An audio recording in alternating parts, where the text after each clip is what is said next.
Muy buenas tardes, instructor Rubén García. En esta ocasión le voy a presentar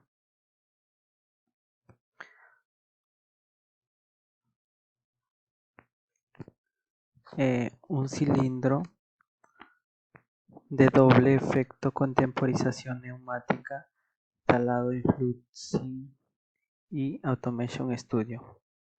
En este caso queremos lograr una secuencia de movimiento de tal que se genere primero que el avance del cilindro y luego se mantenga totalmente extraído durante cierto tiempo y una vez transcurrido ese tiempo se genera el retroceso del cilindro.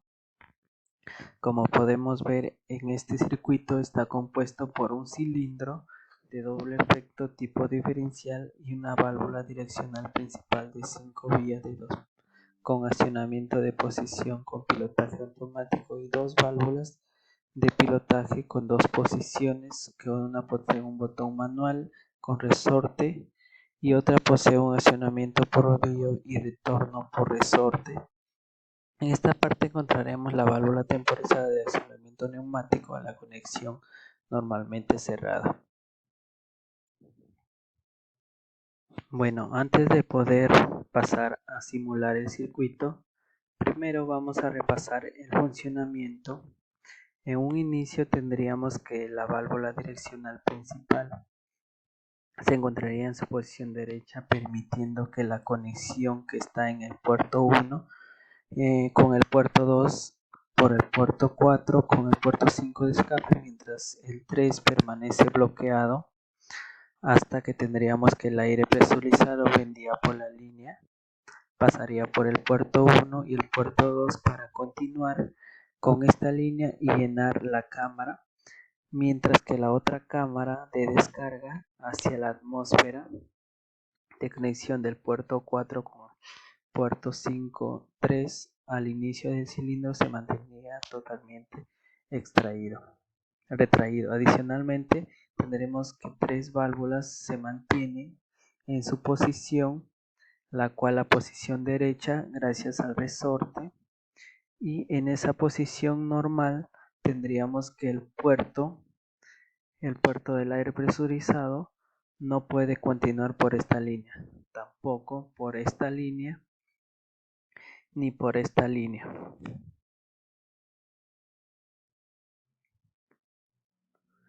Y esta línea tampoco, que esta línea puede producir el avance del cilindro. Tendríamos que oprimir este botón de la válvula permitiendo conmutar de posición, y con esta posición tendríamos que el aire presurizado al pasar por el puerto 1 hacia el puerto 2 para continuar por esta línea y conmutar la posición izquierda de la válvula direccional principal. Con esta posición tendría que el aire presurizado pasaría por el puerto 1 hacia el puerto 4 y continuar por esta línea que la cámara, mientras que la otra cámara se desalojada por esta línea. En esta conexión el puerto 2 con el escape 3 entonces produciría el avance del cilindro. Ese avance continúa a pesar de que soltemos el botón, ya que recordemos que esta válvula de doble pilotaje neumático se mantiene en la última posición conmutada hasta que haya un nuevo desalojo de pilotaje. Entonces la válvula se mantiene en la posición izquierda a pesar de que soltemos el botón.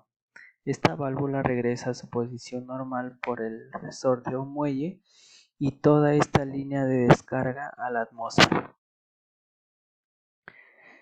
Una vez que el cilindro avanza totalmente, la extensión toca el rodillo acomodando a esta posición, y con esa posición tendríamos que el aire presurizado pasa por el puerto 1 al puerto 2 viniendo por esta línea, y aquí al llegar a este punto tendríamos dos caminos: la válvula antirretorno o la válvula reguladora de flujo. Si continúa del camino de la válvula antirretorno, por lo que hace es bloquear el obturador contra su asiento y no podría continuar por esta línea. Entonces toma el camino de la válvula reguladora de flujo y aquí es donde tendríamos el flujo regulado. Es el flujo que empieza a llenar el acumulador que vemos acá y una vez tendremos cierto volumen de aire hasta cierta presión que pasa por esta línea que genera la conmutación de la posición, pero esa conmutación va a tardar cierto tiempo desde el cilindro mientras que se mantiene totalmente extraído en total extensión. Una vez que se conmuta la posición del aire presurizado que pasa por el puerto 1 al puerto 2, continuando esta línea de pilotaje para conmutar la posición derecha, y con esta posición el aire presurizado que pasa por el puerto 1 al puerto 2 continúa por esta línea y empieza a llenar la cámara, mientras que esta otra cámara descargada a la atmósfera en la conexión del puerto 4 por el puerto de escape 5 y entonces produciría el retroceso del cilindro. Ahora sí vamos a simular. Como podemos ver, al inicio del cilindro se mantiene totalmente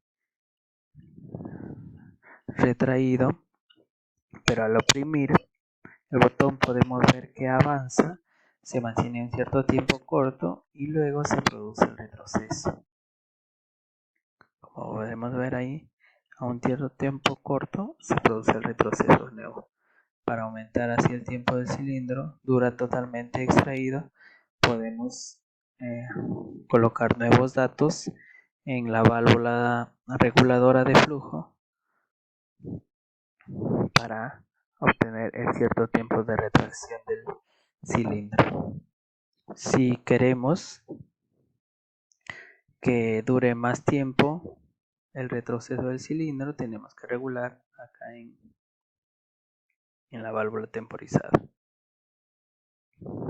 También podemos ver la simulación en Automation Studio, donde simulamos el cilindro está totalmente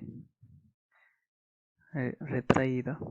Al pulsar la válvula, vemos que esto en un cierto tiempo el rodillo lo que hace detecta, manda una señal a la válvula reguladora para el acumulador llena de aire y pasa por la válvula temporizada y asimismo llega a la válvula direccional principal que pasa por el puerto B en este caso para retraer el vástago.